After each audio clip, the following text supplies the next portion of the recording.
Hey friends, welcome to another episode of the Field and Garden Podcast. It's your friend Lisa Mason Ziegler, and I really appreciate you choosing to take a listen today. And friends, what an episode we have today. It never fails that every time I get some one-on-one time with my flower farming friends and have a chat, that I come away with learning and tips and information that just floor me. So even after me farming for almost 2.5 decades, I learned so much with the talk that I had today with Dave Dowling on Snapdragons. Such an important crop, such a significant crop, and I can't wait for you to listen in on our conversation. But first, I had some really sweet news that I wanted to share with you, that the Field and Garden Podcast is partnering with the Growing for Market magazine. You know, I attribute the lion's share of my business success to this publication. Articles on growing and business that have literally, pun intended here, friends, have seeded my way the past 2 decades. And it's a great magazine. The magazine has published practical ideas and information for direct market flower and vegetable growers for over 31 years. All the articles are written by farmers who get their hands dirty and know what they're doing. The magazine is still on the same mission as when the flower farmer book author Len Basinski founded this magazine in 1992 to connect with growers with the best ideas from other growers. There is a dedicated flower content article in every magazine, a decade's worth of back issues, and over 1,600 archived articles with writers like Aaron Benzenkane, Gretel Adams, Pamela and Frank Arnowski, and Jonathan and Megan Leese. They're all available on the website, with 10 new issues every year available on paper, digital, or both. You're guaranteed to find something to fine-tune your farm in Growing for Market. So if you do farmers markets, CSAs, farm stands, pick your own, florist sales, or even wholesaling, whether you're a commercial grower or you want to grow like one, subscribe to Growing for Market for the nitty-gritty details on growing, marketing, and the business of local farming. And they have shared a special offer for you. Use the coupon code WORKSHOP to get 25% off of any subscription to the original Farmer to Farmer magazine at growingformarket.com. Friends, totally highly recommend that magazine. And I know that Dave would join me in saying that it is just packed with great information. And so I am going to let us now pause to have a listen to Dave Dowling and I chatting about Snapdragons. Hi, Dave. Great to be here with you today. Hi there. How you doing? I am good. I'm excited to talk about Snapdragons today. I know that while they are really an easy crop, or they have become an easy crop for me to grow, I know that there are some details that can really help people grow them better and for longer and be more specific.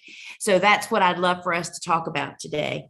So, let's just dive right in. Why don't you just tell me, why would somebody want to grow Snapdragons? Well, Snapdragons are a great, tall, linear flower for bouquets.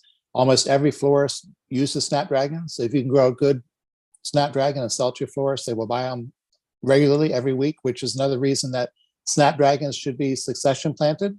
Not quite as often as sunflowers, but every 3 weeks, and plant from the whole season so you have continuous supply of stems to pick. It's not like a peony that you pick for that last week of May, first week of June, and it's done. You can have Snapdragons for the entire season if you plant the correct groups at the right time. And that's the trick. And that's the trick I want to talk about, because, I have never tried to have snaps clash, and I'm in Southeastern Virginia. I'm zone 8A/7B. We teeter back and forth. we just have planted them in fall, and when they were done, they were done, and we'd have them till about the end of June, early July. So that's what I really want us to talk about. So that kind of just tucks us right in. Explain to us what that means, what you just said. Are you talking about the groups? Right. The Snapdragons come in 4 different groups: 1, 2, 3, 4. Sometimes they're done by Roman numerals, so like a 1 to a 1V or IV. So, but they're groups 1 through 4, and the number pertains to when the flower is going to be blooming, not when you plant it, but when you're going to have the flowers on that plant. And the group 1 is for winter time, which most growers, most of your listeners aren't going to be growing Snapdragons and harvesting them in December, January, early February, unless they're in like a zone 10, really warm with no frost, or if they're going in a greenhouse, in a heated greenhouse in the winter. But a group 1 is for flowers that are going to be winter and very early spring blooming. So Okay. one of the common varieties that are group 1 is Maryland Snapdragons. Comes in lots of colors. It's a series that's been around for 20 or 30 years. They're just a tried and true Snapdragon that works great. But if you try and grow a Maryland Snapdragon in the heat of July and August or even May, it's just too hot. So it's going to be really short. The flowers, if they do bloom, the flowers may spread way out on the stalk, so it's just not going to look right.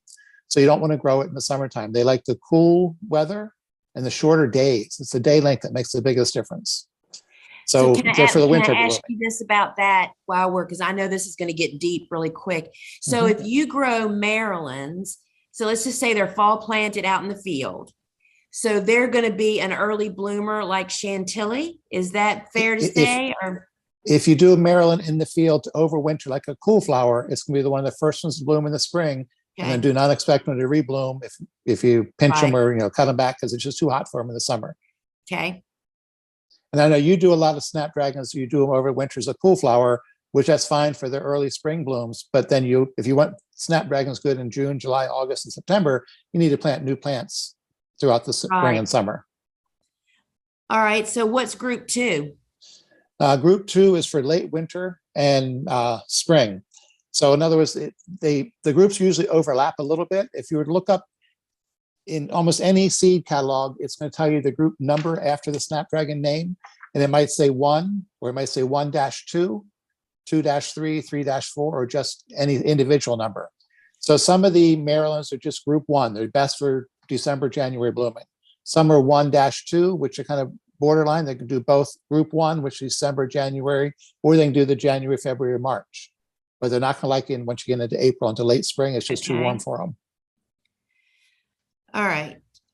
So what is group 3? Group 3 is late spring and fall, because you figure the day length is about the same in March as it is in, I think, October, 6 months later. So the plants don't know whether it's March or April, except for plants are smarter than we think. They can tell when the days are getting longer or the days are getting shorter. Just like when a chrysanthemum blooms, it knows the days are getting shorter, it's time to bloom. Right. The Snapdragons also know that, but there's a day in the spring and a day in the fall that have the same length of day. So that Snapdragon that does a group 3 or a group 2 can do early spring or fall. They kind of can go either one. But the 3s are more for the fall and late spring, and the 2s are for late winter and spring. And then you got the group 4, which is one for the summer, which most people would grow if they're growing out in the field. Those would be things like Rocket, which has been around forever. The Potomac series, Opus is another series that likes the long, warm days of summer. And those you could plant anytime from a little before your last frost in the spring, so in April, early May, and plant them up until mid to late June. But then after that, you want to switch to doing group 3, which is for the fall, because you're planting them in July, they're not going to bloom until September, and then you're getting into fall. So let's just take a year let's just make a clear example. Let's talk about me planting here out in the field, no houses. And so I would fall plant. What would your, I mean, I plant all of those that you just talked about in the fall. And then plant them all in the fall. Get a succession. So we plant everybody in the fall. And so when if you're warm enough, you can't do that in zone 5 and 4. It's just too cold for them. Okay. So you got to have a semi-mild winter, like a figure of zone 7. So if you're colder than that, you can do it into a tunnel. But colder than zone 7, they're not going to overwinter out in the field. It's just too, when it gets down to 0 in the winter, it's just not good for the Snapdragons. Okay. So they're just not happy. They're not happy. Okay.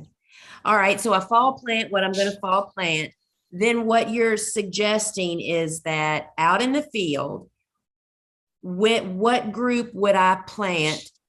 When would I plant the next group in very early spring in the to spring. get later after those fall planted bloomings are done to kind of create a succession?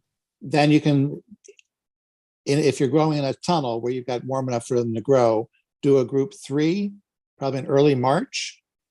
And that would be flowers for 10 to 12 weeks later. And when I say early March, it's planting out the transplant. You wouldn't direct sow Snapdragons. They're too small. You always start with plugs, either buy them or grow your own.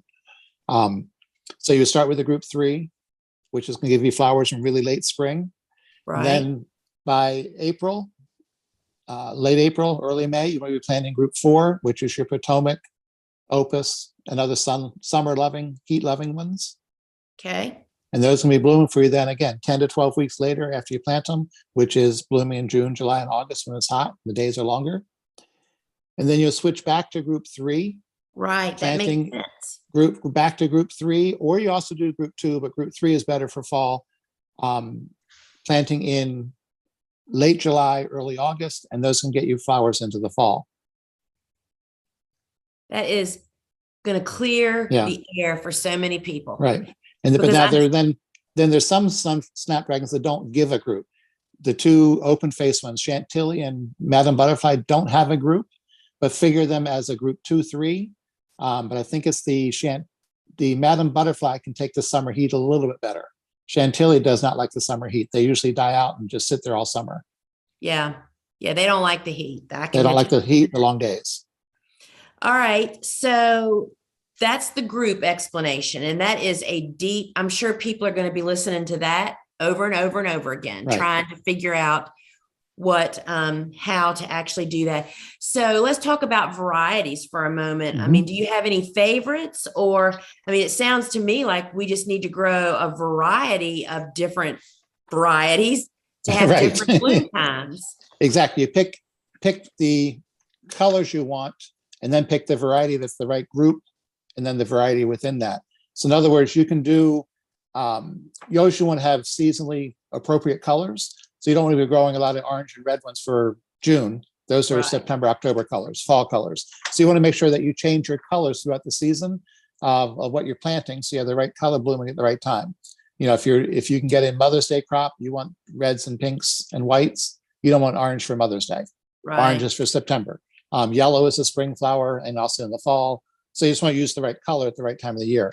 But as far as succession planting, I recommend doing it if you're going to plant them in the fall. If you have a place where you can do the cool flowers over the winter, start planting in the spring. New transplants to go into March in a tunnel or into April in the field, and then plan to plant them every 3 weeks.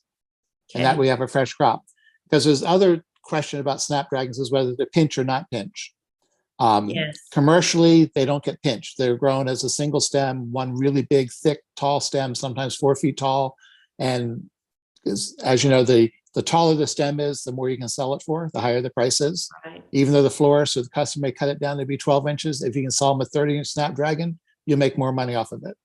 But there are people who pinch the Snapdragons as a seedling when they plant them out, which then gives you maybe 4 or 6 stems per plant.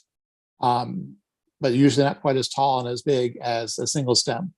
The other thing you can also, when you grow as a single stem, you can cut it and leave a short stump, a 2 to 3 inch stump. And that's basically a really hard pinch. Then you sometimes get good second growth if you're still within the right group. So in other words, you don't want to try and, you might overwinter Maryland snaps, have them bloom for you great in March and April, but no matter what you do to that, it's not going to grow and bloom again in June, July, and August. It's just too hot for it. That is just making things come really clear for me, Dave. Okay. You never get too old to learn new things. Right. But as far as varieties, there's 2 good ones for winter. We talked before about Maryland. Then there's a variety called Cool. So you got cool weather. They like cool. And then in the summer, you got 3 easy ones. Remember, Potomac, which is the summer. Opus, which is for summer. And then Rocket, which is also summer. Right. And all of those are also have colors listed as 3-4, as far as the summer ones. So then you can also use those for spring and fall, the ones that are listed as 3-4. If it's straight up just 4, it's only going to do well blooming in the long days in the heat of the summer. Oh my goodness. All right. So here's probably another loaded question. What spacing would you recommend for growing snaps? Is that again, like, are you trying to get one single big stem or to encourage branching? Does that affect that? Right. If you're growing them as a single stem plant that you're not going to pinch, I recommend planting 3 seeds in every soil block or every cell of the plug tray. So then you plant out 3 plants together in every 6-inch square of the support netting. Snapdragon should always have support netting. If you grow in the field without it, chances are you can get a storm that's going to blow them over. And Snapdragons, they're geotropic, means they grow against gravity, not toward the sun. They grow toward the sun some, but definitely against gravity. So you have a plant that leans over and leans at a 70-degree angle. The end is going to curl upright, and no matter what you do, you can't get that kink out of the stem. Right. So it's really important to have support netting. So if you're growing them as a single stem, you're aiming for 12 plants per square foot, which is 3 plants per square of the support netting. So if you're going to pinch them, if you're planning to pinch them in advance when you first transplant them out, which recommend planting them, wait a week or 2, and then pinch them to give them a little time to recover from the transplant before you do the pinching. Then you plant 1 plant per square of the netting. Right. If you know you're going to pinch. Right. All right. So what kind of feeding program do you recommend with snaps? They definitely do need fertilizer, and I'm going to have to look in the book here real quick and double check on the actual amount. But you definitely want to use fertilizer. You'll notice with any flower that you grow, if you use fertilizer, it makes a huge difference, especially with anything that's in the ground for a long time. Snapdragons are in there about 12 weeks.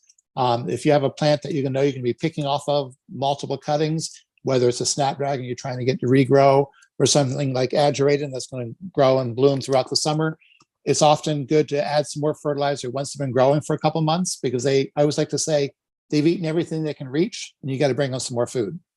Yeah. No matter how good your soil was when you started, a plant may use everything that's there, and you got to give them some more. But for fertilizer, you want to aim for a 200 parts per million of nitrogen with a balanced fertilizer, which means not any one number is no bigger than the other. So it can be 5-5-5 or 10-10-10. Then you want to aim for 200 parts per million of nitrogen. All right. So you've grown these beautiful snaps. So what stage do you harvest in? About half to 3/4 of the spike opened.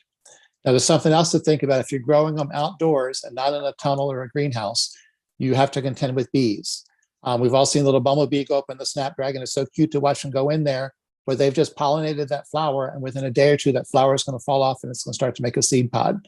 That's why if you see Snapdragons that have been in the garden or in the field too long, you start to see seed pods on the bottom, and there's still flowers left to open. So if you're out in the field and you know you have a lot of bees on the farm, you might have to pick them a little bit sooner before they've started to pollinate the florets. Because once they're pollinated, literally they fall off in a day or 2, and then you start to get a seed pod. Yeah, and that's just such a good point. I just learned, I mean, every year I just seem like I cut them earlier and earlier and earlier to avoid problems. And don't you, I mean, for us, it feels like those hot, sunny afternoons, you'll cut what you think is hard in the morning. You'll cut everything that's even remotely close to being ready. And then that afternoon at dusk, I'm walking the dog around the yard, and it's like, did I even cut that patch? Right. Yep. They get ready fast in the warm weather. Yes. I would say the other thing is there's also some beetles that will eat and damage the petals. I mean, not the petals, the flowers. So leaving them out there longer can damage them. But if you are growing them in a greenhouse or tunnel where they're protected from bees and insects, you can leave them on the plant longer. They have a shelf life in the plant, so to speak. Unlike a sunflower that you need to pick when it's ready today, you can't leave it for 2 more days. A Snapdragon, sometimes you leave it for a couple more days and just let it bloom farther up the spike. All right. So you're harvesting some snaps, and I hear this a lot. people are just really struggling with keeping the stems straight in the bucket. And I have seen all kinds of contraptions. Yep. And I just don't know what I did different, but I never seem to have needed that assistance.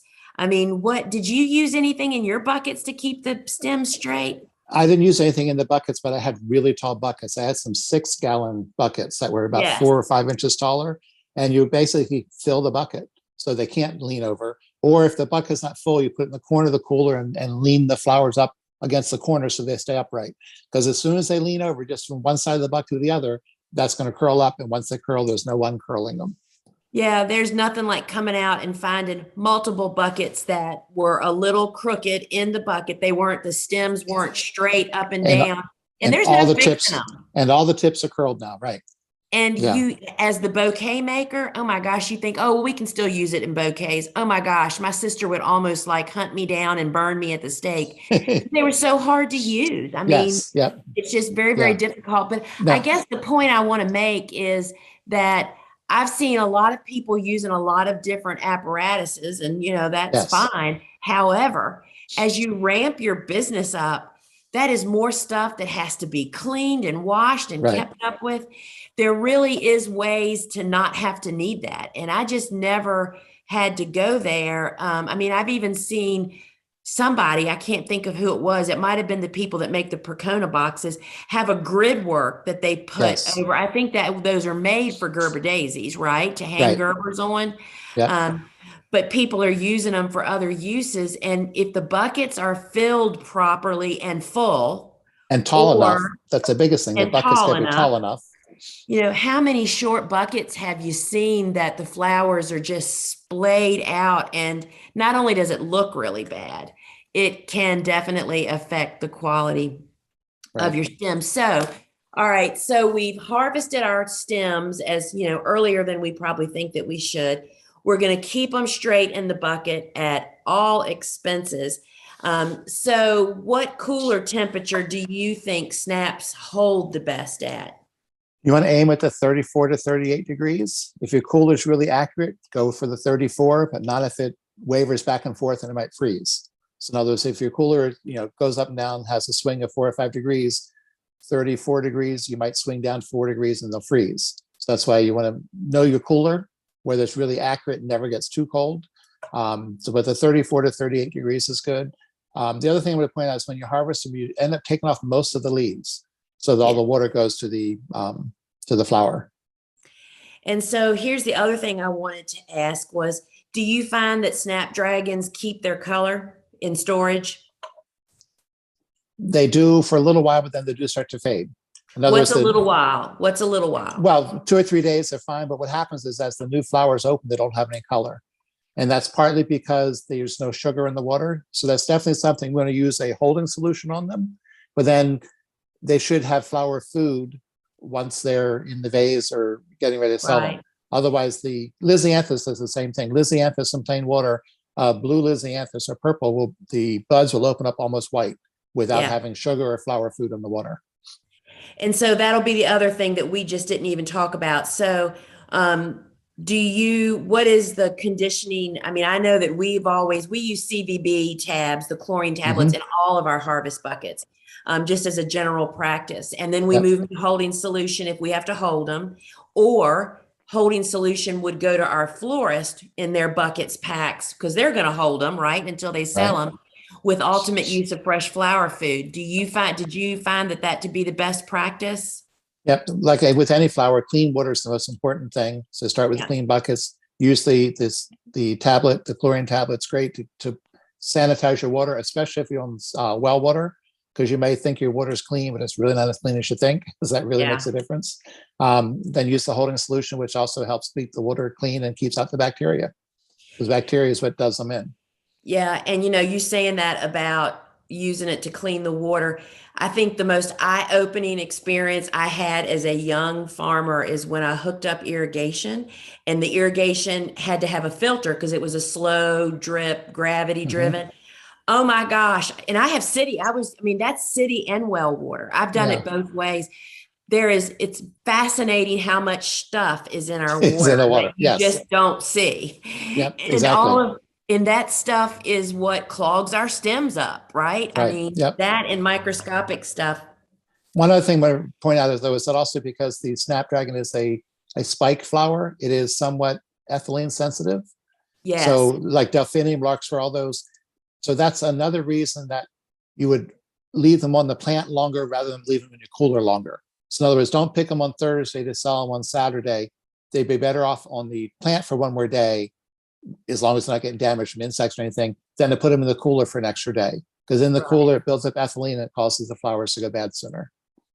So what we're saying is, as a general rule, those tall, spiky flowers, Mm-hmm. snaps, delphinium, Delphinium, and larkspur, would benefit from staying out in the garden or in the house for another day, correct.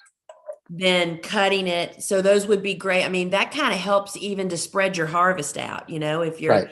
if you're really pushed, it's to know that it's beneficial um, to do that. So, I found that it would really, really have been useful for me during my commercial years to have extended my SNAP um, offering, Right. because I mean, our florist would have bought them every week. I mean, Exactly. there is Yep. nothing like a garden SNAP Yeah. compared to what they bring in a box. Yeah. And Snapdragons are fairly easy to start yourself, but they're Yes. also a very cheap plug to buy. Sometimes as low as 12 cents each for a tray of 210. So That's not bad. the plugs can be pretty cheap to just schedule another shipment of 3 trays every 3 weeks throughout the season. So you don't forget them, because we all know that once it gets to be June and July, when you're out there picking flowers and weeding and watering, you forget to plant the seeds. Well, not only that, but most people's growing conditions to start seeds is way too hot. Right. Yep.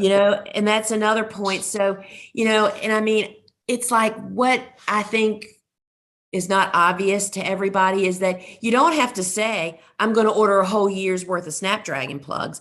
Okay, I'm going to order those times that it's more difficult. I'm either too busy or my conditions aren't good for me to start them.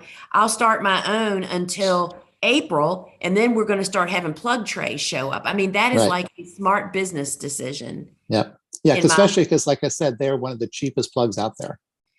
Yeah, I mean, that just makes such really good sense, and we sold Snapdragons, tons of them commercially. They were always very helpful in bouquets, but we even sold a lot of straight bunch Mhm. snaps, supermarkets and at farmers market. They're just a pretty flower. Yeah. And lots of great colors. Pretty much Yeah. every color there is, everything but blue.